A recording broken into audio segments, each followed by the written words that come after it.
planes, not a lot of people have real world experience with them on a regular basis. On their second one, they do. Yeah. Their first one, you go into it all glazed-eyed and like, wow, look at the material. Look at this pillow. The TVs. The TVs come up. And the second one, they're like, all right, tell me about this valve on the hydraulic thing, because it stranded us for 3 days in Des Moines, Iowa in February.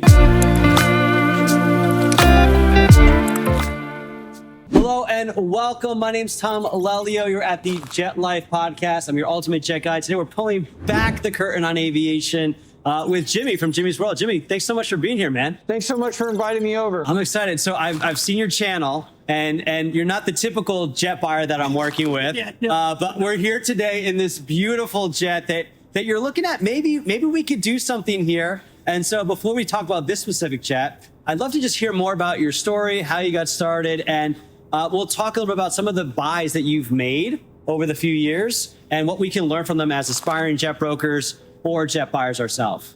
Well, thank you for that. And again, the opportunity to come check this thing out is fantastic. It is amazing.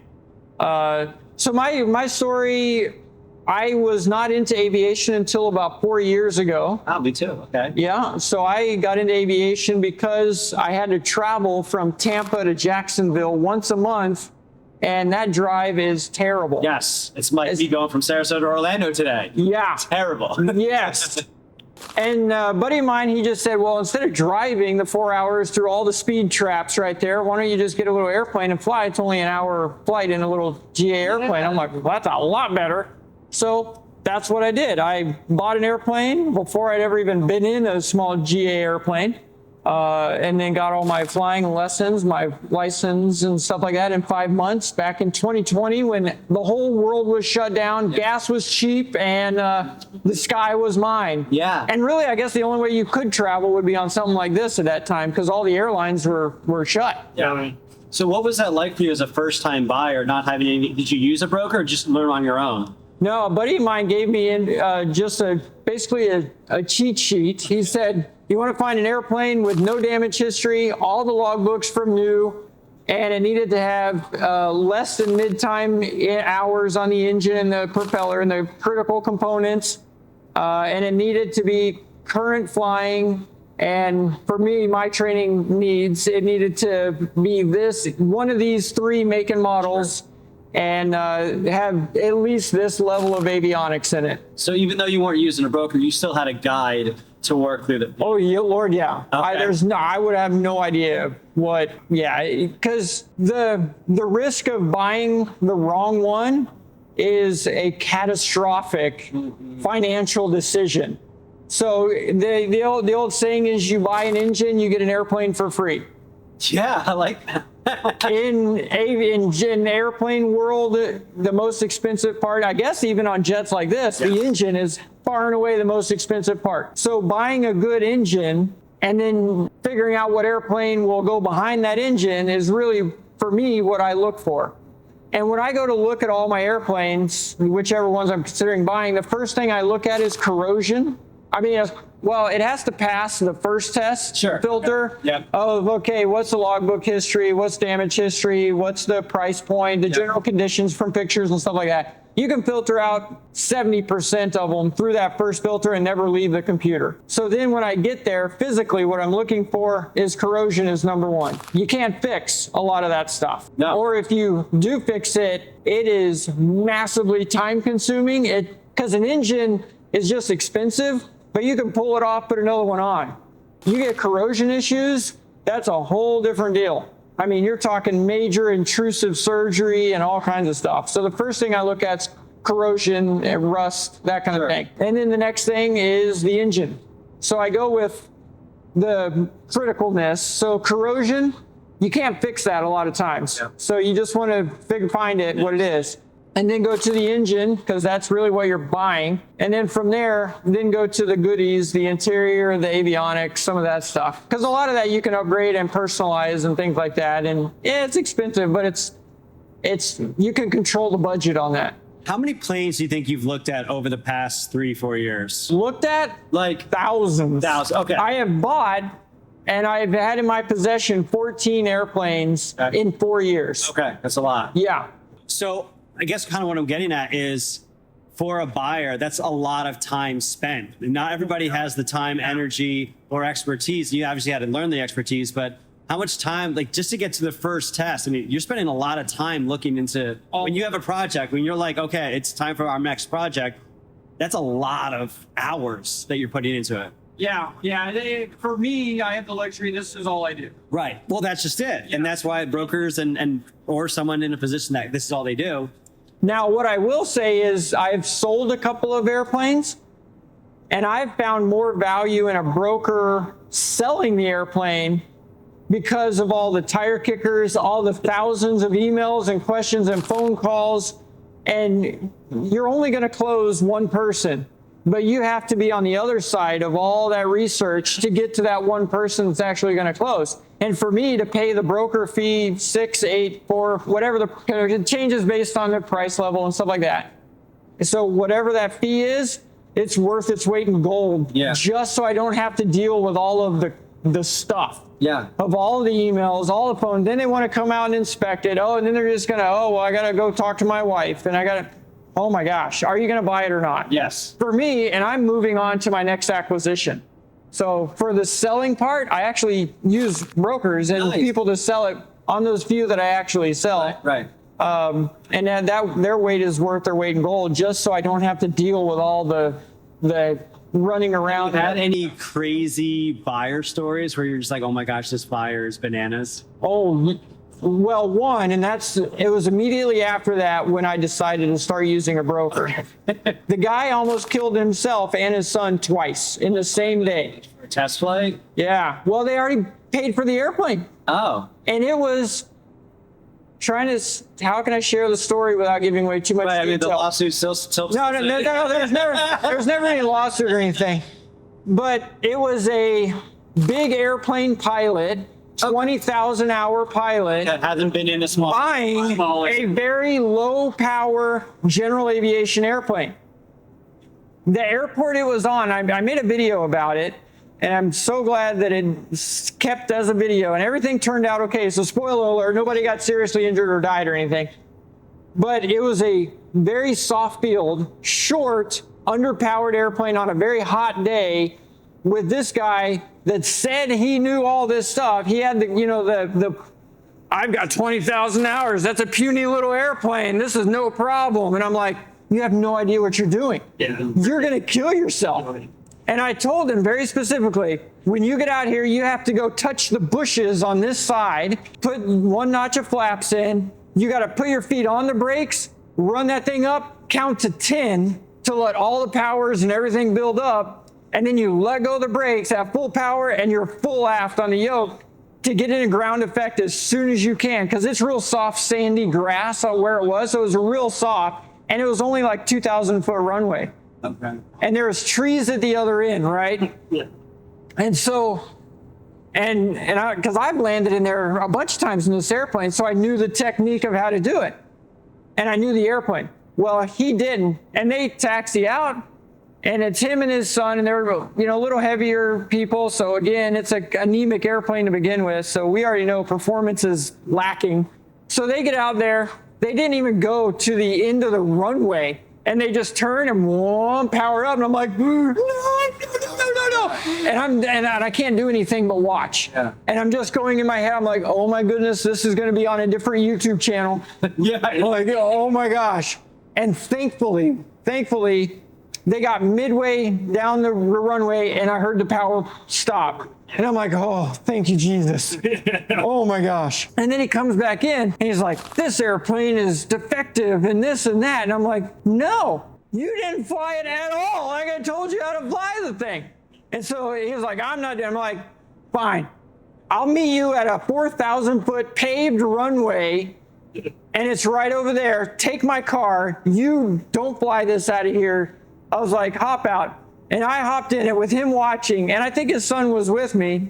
Whoa, did it power up? Yep, okay, pull back. Whoa, and up and off. Off we went, full lap in the pattern. Everything was working fine. Come back and I landed. And I'm like, nothing's wrong with this airplane. And he's like, well, you know, so I'm like, okay, well, I'll fly it over to this bigger airport so that you have a lot more air room so that you can be all cocky and not be as killed.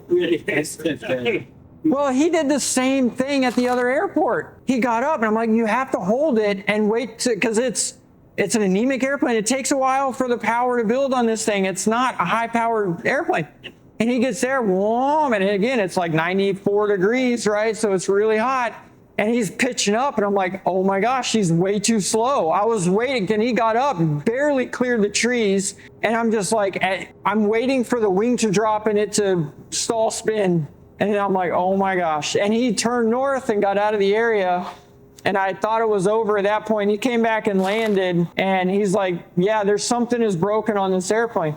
And I'm like, I'm gonna wire your money back. Yep, we're done. We're done. I was like, I don't want to read about you in the news in a week when you kill yourself and your son. Because clearly you're not taking any information that people are trying to give you. You're not the right person for this airplane. This is not the right airplane for you. That's a great point. So I'm like, here's your money back. Go buy. Right? So, I mean, that was the scariest time that I've ever had. And what I realized after that was to vet and filter the buyer, mostly because of my liability on it on the other end as a general aviation. So I had an opportunity to buy a really fantastic Lancer. It's a fast 2-seater airplane, really sporty airplane. And it was donated to a museum, and just beautiful airplane. And I went there with the intention of buying it. I paid for it, all that. And then I found the logbooks, and inside the folder was a statement that said never to fly or to sell. So the museum, after we found the paperwork, they weren't actually allowed to sell it. Oh, wow. But I didn't discover that until the video had already posted, and the son of the person who donated it got a hold of me. Oh. And he said, that's my fantastic airplane. I'd love to see it in the air again, but I'm curious how you were able to get it to fly. And I'm like, you just kind of fly it. You know, you're registered. And he's like, no, we specifically told the museum they were not allowed to do that because we were afraid of liability down the road. Because if somebody crashes that airplane, lawyers are lawyers. They're going to find whoever is the richest person in line that they can get some money out of. And for me, that becomes, because it's Jimmy's World and because of that, and that was the reason I decided not to sell my silver Bullet, the 310, that polished 310. It's a fantastic airplane, but I had to have a layer of protection. So I took it to the #1 twin Cessna shop in the world, and unfortunately they did find quite a few things, but not any major somebody was going to die kind of things. No. But it was enough to where I was not comfortable selling it. So I'm like, you know what? I'm not selling it because I don't want to, even 10 years, 3 owners from now, if that plane crashes and kills somebody, that was a Jimmy's World airplane. Yeah. No, that makes a lot of sense. And you know, since I deal with a lot of older aircraft from the 70s, 80s, and 90s, I mean, I sold planes that have belonged to astronauts, celebrities, and that sort of a thing. And, you know, it's important to realize what, you know, that line, and, you know, we as brokers try to put as much paperwork in front of owners to kind of sever that. But like you said, it's a litigious society, but at least working with a professional, you're aware of those landmines and how you want to navigate them. Yep. So you're looking to buy stuff. What's something that you mentioned, like these are kind of the main filters that you go through.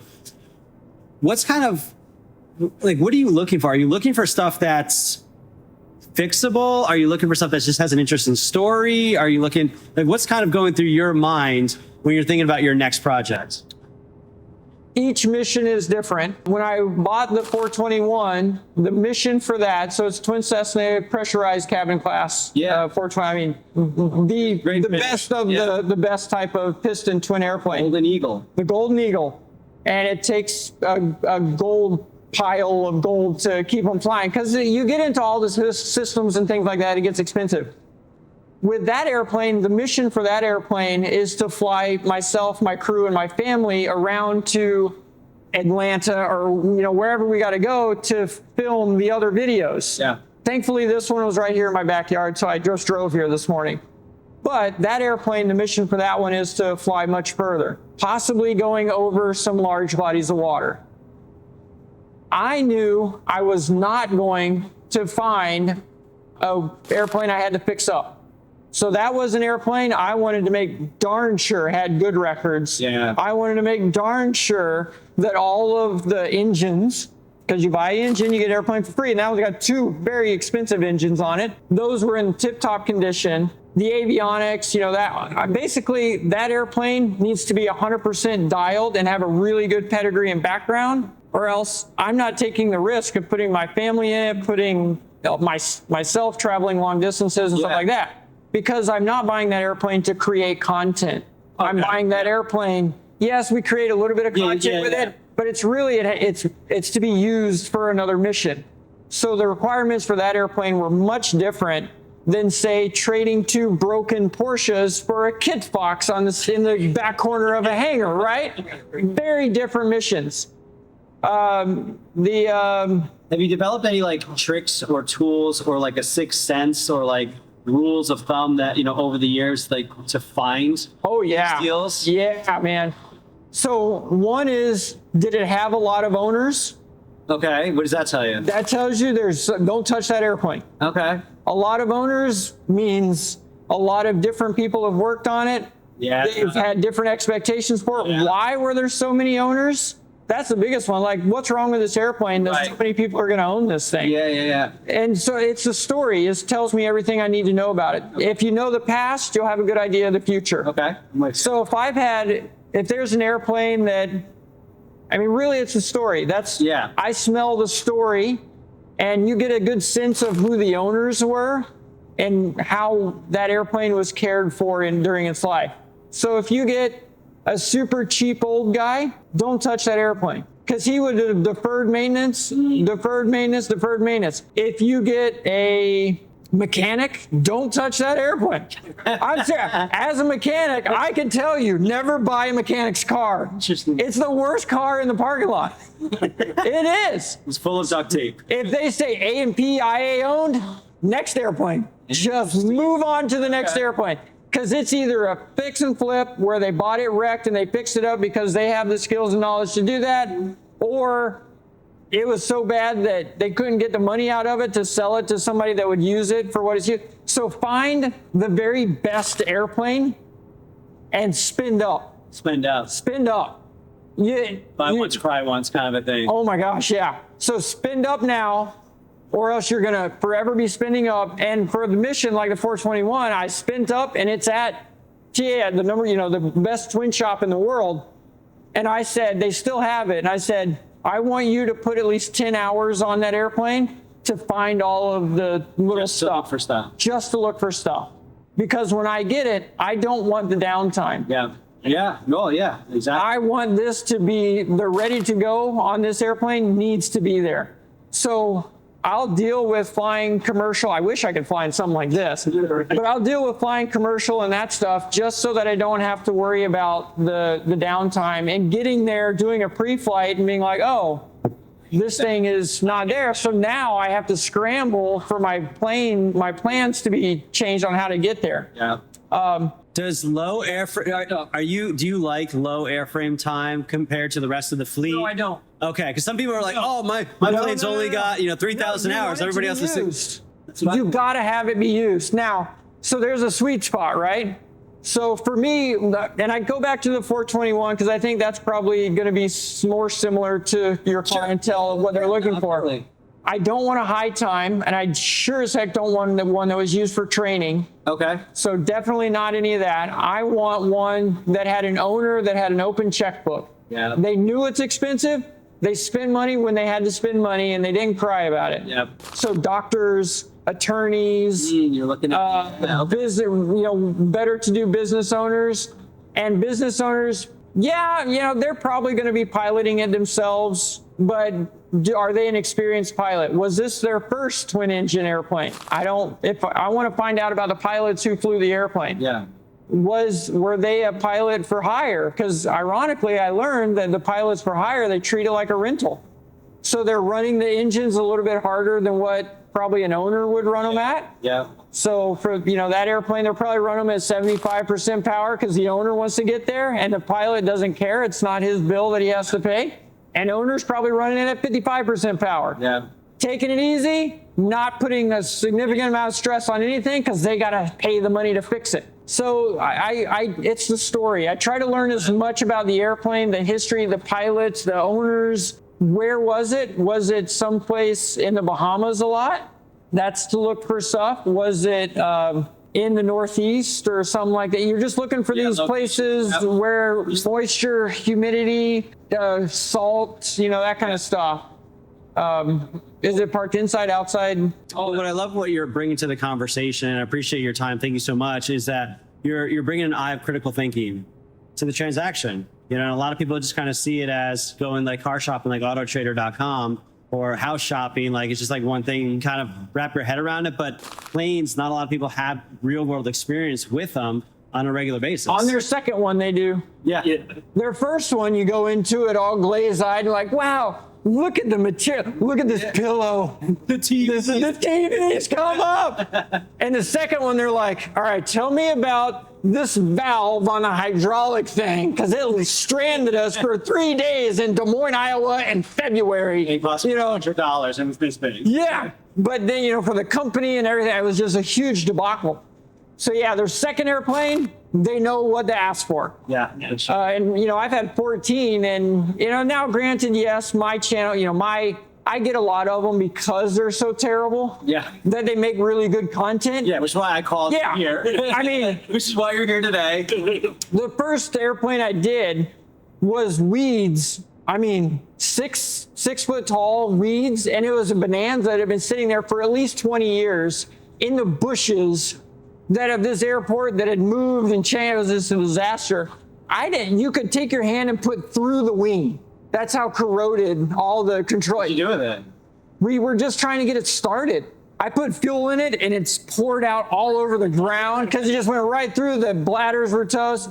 I ended up taking a fuel jug, strapping it to the wing with a fuel line that went directly to the engine and a battery that I connected and had to sit the battery in the cockpit with me with a set of jumper cables to get this thing started. But it eventually started up. I was shocked. But that one we knew was never going to fly, right? And then all the way to the other end of the spectrum with the 421. Gotcha. So that's my channel. So each airplane is very unique, but for me, it truly is about the story. Yeah. The Elvis Jet. I mean, I bought Elvis Presley's private jet, the kind of redheaded stepchild of the Elvis fleet, right? Yeah. But it was all about the story, and it was about the ownership history, and I knew what we were going to do with it before I ever bought it. Mm-hmm. So I had a plan for it the whole time there, and it's turned out fantastic. Yeah. We're actually taking it to the Concours d'Elegance in Hilton Head, South Carolina in November. Okay. We've been invited to the Concours d'Elegance, like the most pinnacle, uppity, pinky up people. Like, we're talking Ferrari GTO, multi-million-dollar Ferrari GTOs. And they're like, we love the Elvis Jet. Can you bring it? And I'm, all right, so I'm the comic relief of the party, I guess. I get it. That's fine. It's a lot of fun. That's cool. But yeah. Well, I'm excited to have you here on this one. I mean, this is, an interesting story. I mean, so I started talking with the owners about a year ago, and they were looking at a mid-sized jet. They had a mission. It was a church. They wanted to fly a chunk of their people to Nicaragua or just all over for mission work. I'm like, okay, great, let's talk. Here's my book. I wrote a book about it, and we were going to work together. I was going to be the acquisition broker. And then about 3 months later, I got a call from them, and they're like, guess what? We bought a 737. And I was like, what? Jumped in on the deep. Yeah, I was like, dude, what are you doing? Like, I didn't even know this was on your radar. We got it at auction. It was great. We got a deal of a lifetime. Yeah. We only paid 50 grand for this thing. Right, exactly. What? And then it got to the point where but when we bought it and brought it back, we tried to run it up. We figured this is going to cost way too much for us to operate. Yeah. Operate. The cheapest part is the buying part, and now they just so we had it out there, and what we found out was, again, not being a part of the acquisition. Now we're stuck with what do we do with this thing? Come to find out, well, The parts are not in strong demand from parts companies who can't part it out. Anybody else who has a $2 million budget, this is going to require work to get done because when they bought it, it was distressed. They're not buying this one. So here we are. Like, who do we call? I called a bunch of other YouTubers and say, give Jimmy a call. And here we are. Here we are. The nicest abandoned airplane video I've ever made by far. By far. Yeah. Yeah, no, this, the TVs come up out of the credenzas. Yes. Like, what is that? This is good. So, And it worked, and he already had fired up the APU in the back and everything. I was like, and it didn't catch on fire, nothing. Like, no. a boring video, if I'm honest with you. well, I'm looking This is not the typical Jimmy's World video where we have to have the fire truck on standby. Yeah. I wish that was a joke, but it's not. Oh, man. No, yeah. So this one, you know, as it just came to me as you were talking about broker and what they did, and they realized, I think as a broker in an airplane, it's really more about education. Yes. And then it's about, okay, well, it's one thing to buy it, but then where do you park it? That's a whole thing to itself. We thought about doing that for you. We have nowhere for you to take it. Right. So then where do you park it? And then maintenance, do we have the right people that know these airplanes? That's a whole different thing. So, you know, whatever, each airplane is kind of its own unique thing, right? It's got its own special quirks and a feature, you know, it works differently than every other airplane. So like for this one, a Boeing 737, do you have Boeing 737 on the field where it's parked at because things break? That's just part of welcome to owning something complicated. Stuff is going to break. So who do you have that's going to fix it? So having the maintenance part of it there. And then they probably looked at insurance, and now with a class of airplane like this, you're way different than a Part 91 type of thing. So you get into a completely, a whole different level of stuff. So I think really it's just about education. And what, for me, and I spent the better part of a year and a half just trying to find the 421. Yeah. And I've learned, now this is only because of my background, and I've made a lot of mistakes. So a lot of this is expensive education. Yeah. Just wait until, I do all my research for what I need to do, what I need to find, and then I put my number to it. I look at the market and figure out where my number's at, and then I go searching. And I have a saying that says, if it's not a heck yes, it's a no. And for me, yeah. So I'm like, it needs to meet all these plus. So these are my basics, and I do not negotiate on those things that it needs to meet. And that's just part of it. Sometimes, I mean, that first airplane, and that was when the market was really soft, right? When COVID hit and everything shut down, and people were just dumping stuff. Yeah. I mean, I still spent probably 3 months looking for that airplane. But when I found it, I'm like, yep. And I gave them the money before I ever saw the airplane, because it's a heck yes. You know it. You get all the warm fuzzies. You're not getting some dude with gold chains and a spray-on tan and like with that New York accent, you know, the fast, slick dealer guy, right? Nope. It was a regular guy. I knew the history on it and had the story lined up perfect. I said, here's the money. Yeah. And then I bought the airplane before I ever even seen it. Yeah. And it was those are the best deals when it's a heck yes. I think that's an interesting note from you as a buyer's perspective. And I think it's educative to both brokers and buyers. And what I mean by that is, for us as brokers, sometimes we want to work with someone like yourself. But if it's not a heck yes right now, like we're always trying to find another deal.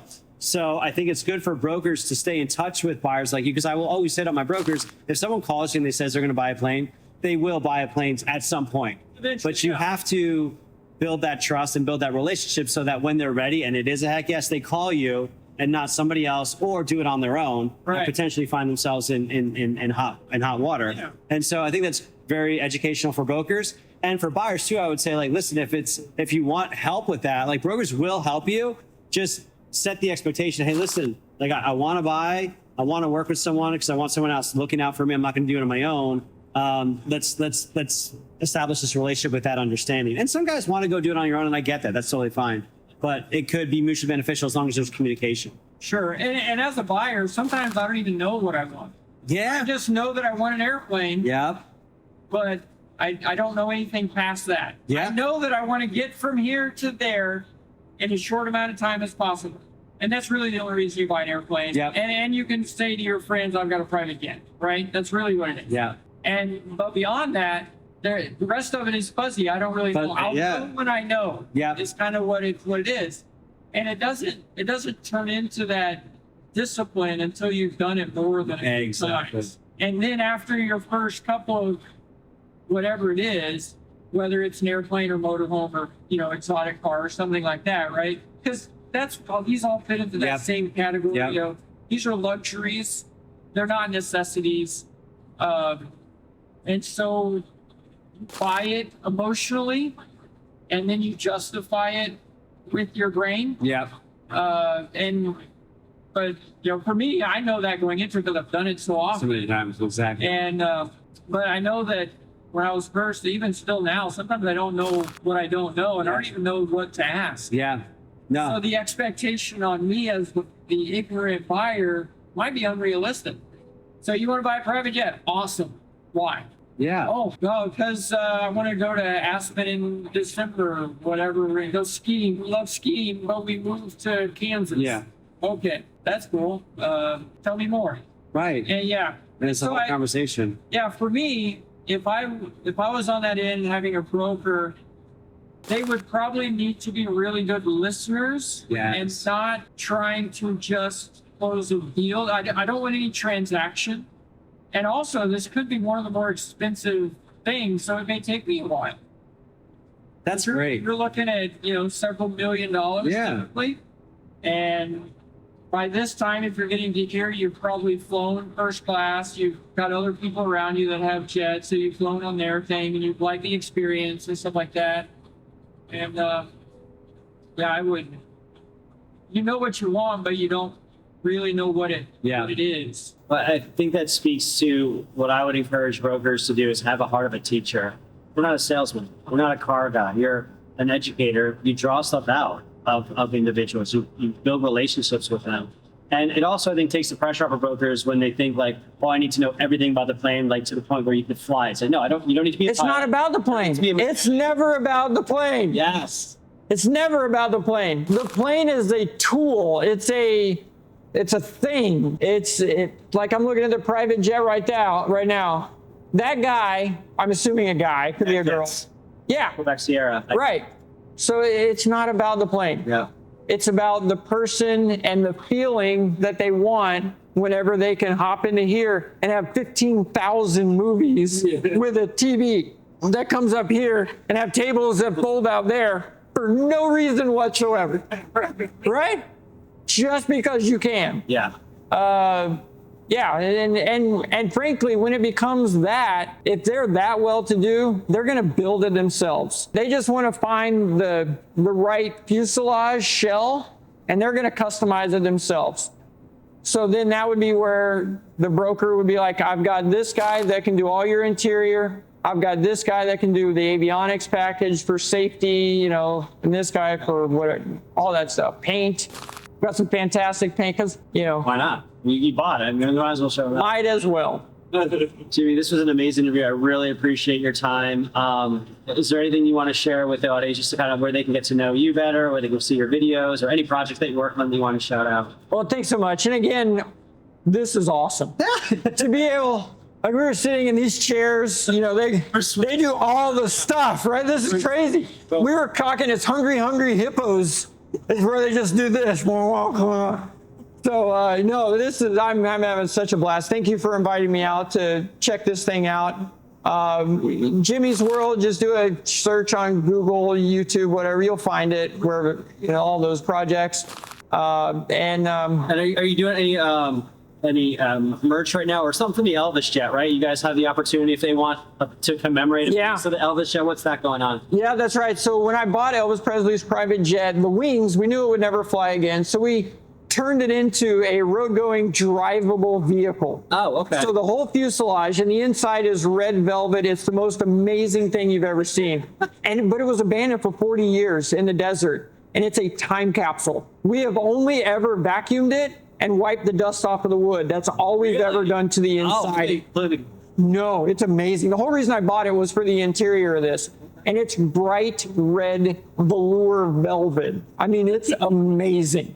And so that was the whole reason that we bought it and saved it, was for the interior and the story, Elvis Presley connection, stuff like that. So we put it on top of a Class A diesel pusher motorhome, and you drive it from the pilot seat. Come on. Not kidding. It's awesome. So, and we even kept the yoke as a steering wheel and integrated the speedometer and stuff inside the instrument panel. So it kind of looks like an instrument in there and stuff. It's fantastic. And the whole bottom is chrome, and so it's reflective.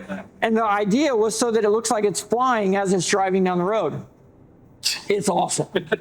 But we weren't able to use the wings, and that's how we're paying for it. So what we did was we cut the wings up into little ovals and had them laser engraved, serial numbered, and the whole bit.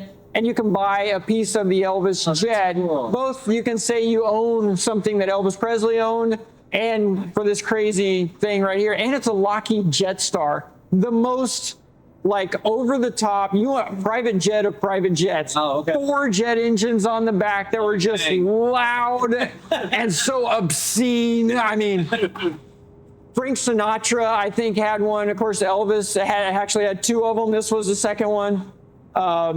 Muhammad Ali had one. I mean, yeah, It was the. like that was the peak of private jets in the 60s, was the Lockheed Jetstar.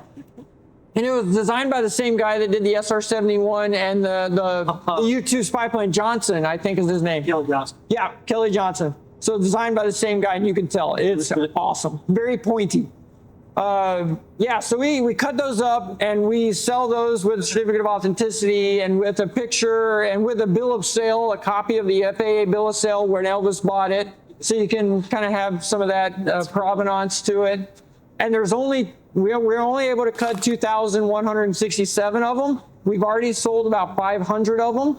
And so when they're gone, they're gone. Yeah. There can never be another one. And every one of them is different because they're made from actual pieces of the airplane. Yeah. So they're all different. That's cool. All right. Go to savethe310.com for that, or just go to elvisjet.com. You can find it either way. Perfect. Yeah, thanks for that. Thank you. And thank you very much, everybody, for joining us. We appreciate it. And Did you do that on purpose? what's that? Thank you very much. Oh, no. Thank you very much. I did not. But thanks a lot, everybody. And we'll catch you later.